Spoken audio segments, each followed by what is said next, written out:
So you want to start a blog and you keep hearing that you need to have a niche, but you have no idea what that is or how to choose one. Well, in today's video, I'm going to show you how to choose a profitable blog niche and ensure you have success with it. Let's talk about it. What's up, y'all? Welcome back to the channel. I'm Nakisha. If you're new around here, welcome to the winning team. And today we're talking about the blogging niche.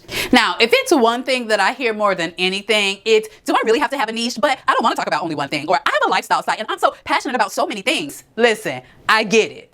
But if you want to be successful in these crowded internet streets, you've got to be known for something. Tell me, why do you come to this YouTube channel to watch my videos? Go ahead, drop it down in the comments below.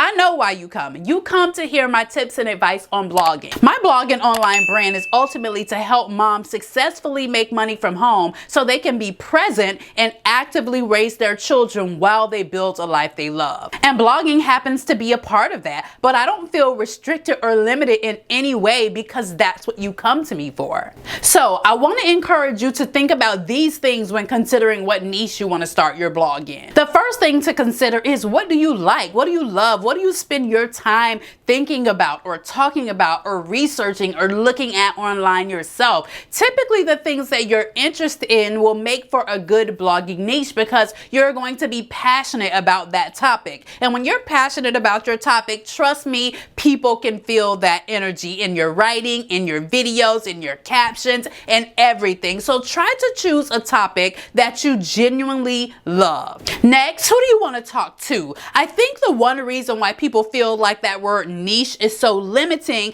is because they feel like they can only talk about one thing. But I encourage you to consider who you want to talk to. So for instance, if I know that I want to talk to sewers, right? People that love to sew. There's so many different topics and things that I could talk about if I start a sewing blog, right? I could talk about the equipment that I use with sewing. I could talk about sewing projects that I did. I could talk about how I showed my little one how to sew. So many different things that you can talk about. So don't look at your niche as limiting. Look at it as a topic that you're using to find the people that you want to find online. Because ultimately the goal of this all is to build a community of like-minded people that will continue to visit your site and continue to follow what you're doing online. Then consider, what can you teach people? Do you have a skill or expertise, or maybe you went through a journey that can teach people something? Oftentimes people say, well, I don't know anything. I don't have anything to teach people. I'm just trying to talk about my life. Okay, but I'm sure you went through something in your life, right? Did you used to be horrible with money and learn how to budget properly? Did you learn how to grow a garden in your backyard during the panorama? Do you love going to the Goodwill and finding bargains on clothes? I'm sure you have something to share, i.e. something to teach other people based on the things that you've gone through in your life. It doesn't have to be some groundbreaking skill or specialized expertise. It just has to be taking people from one place to another. And then make it specific. It's good to start a mom blog, but it's even better to start a blog for moms of twins. And even better for moms of twin girls. Yeah, you could start a blog about hair, but it would be even better if you started a blog about Black women's hair.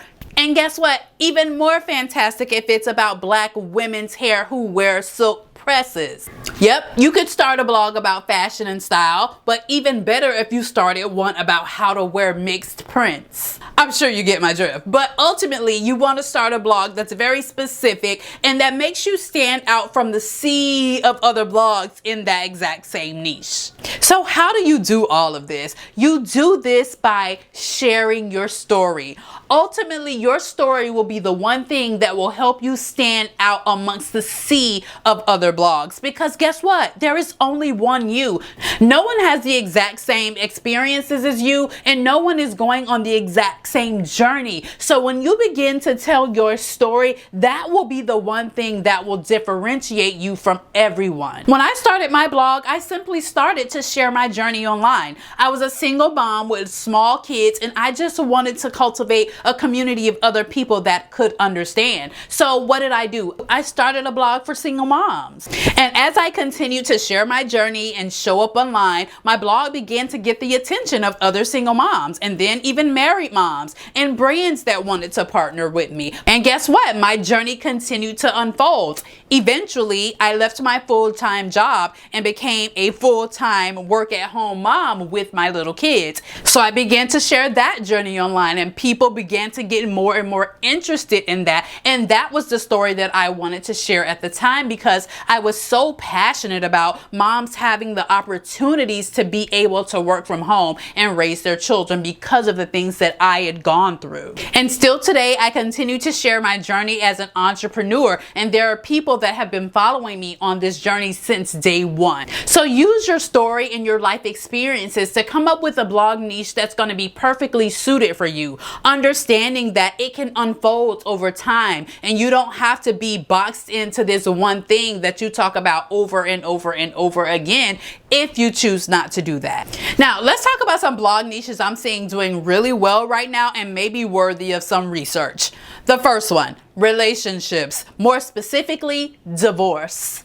Now, I've been seeing all over the place that obviously the panorama had people realizing who they were really with and that they really didn't like them all that much. And I've been seeing divorces just happen all over the place. And I know a lot of people that do relationship blogs right now, and they do talk about marriage and divorce and staying together and separating and all that good stuff. But maybe you're in a place where you have tips for people to prevent divorce. Maybe you can help them go through a divorce when they have children. Maybe you can help them to realize they're meant to stay together, or whatever your position is. This could be an amazing niche to hop in right now, because according to the news, there are a lot of other people who can use some help too.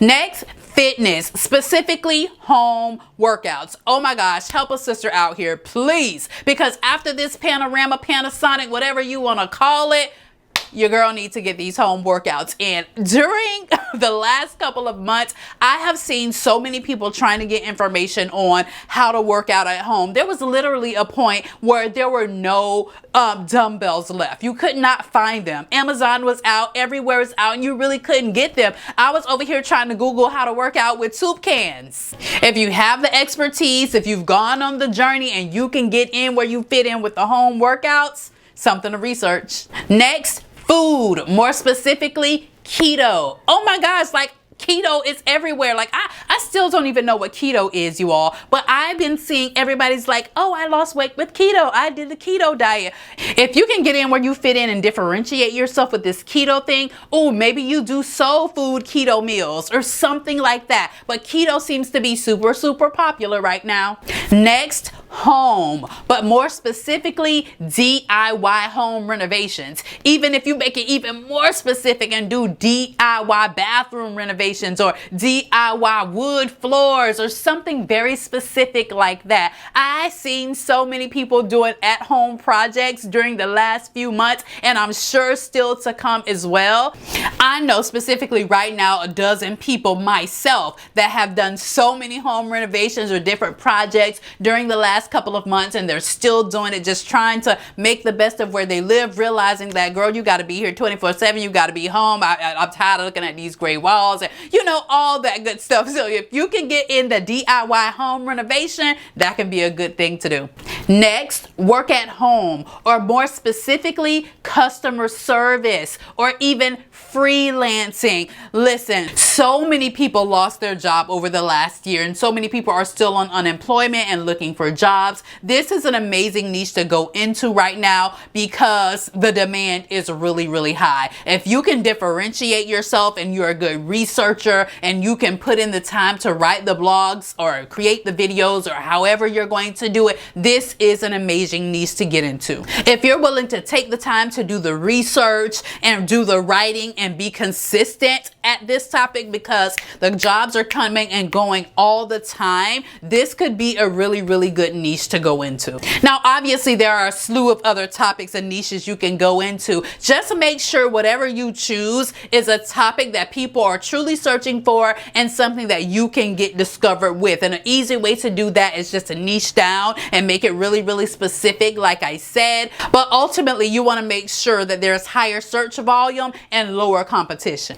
Next, Next, you got to consider how you're going to get traffic to your site. Are you going to put the time in to learn SEO and get traffic from Google? There's Pinterest. Are you going to take the time to do that? Maybe you want to hop on video and start a YouTube channel for your site. But whatever you do, consider how you're going to get traffic and think about where are people looking for this information. That's a good way to figure out where you can get traffic from. And then you want to think about how you want to monetize it. Is it profitable in the first place? Look up some blogs that are in that niche and see how they're monetizing their sites. How big are they? If you see that a topic is big, or the sites that you're finding, they're pretty big, they got followers on social media, that's proof of concept. If you can find more than a handful of people that are doing that thing, that proves that there are people that are looking for that topic. Don't even think about them as competition, because that's not what they are. Because we've already said that you and your story are going to be different than all the other people that are covering that topic. So now that you've done all that and there's proof that there's success to be had in this niche, now the work begins. Listen, the results and the money is real, but the work is real too. And you got to be willing to put it in if you want to seek success. Don't be afraid to be consistent. Don't be afraid to be persistent, and don't be afraid to never quit on yourself. If this is something that you want to do, I'm here to tell you that it's possible, but the work precedes the results.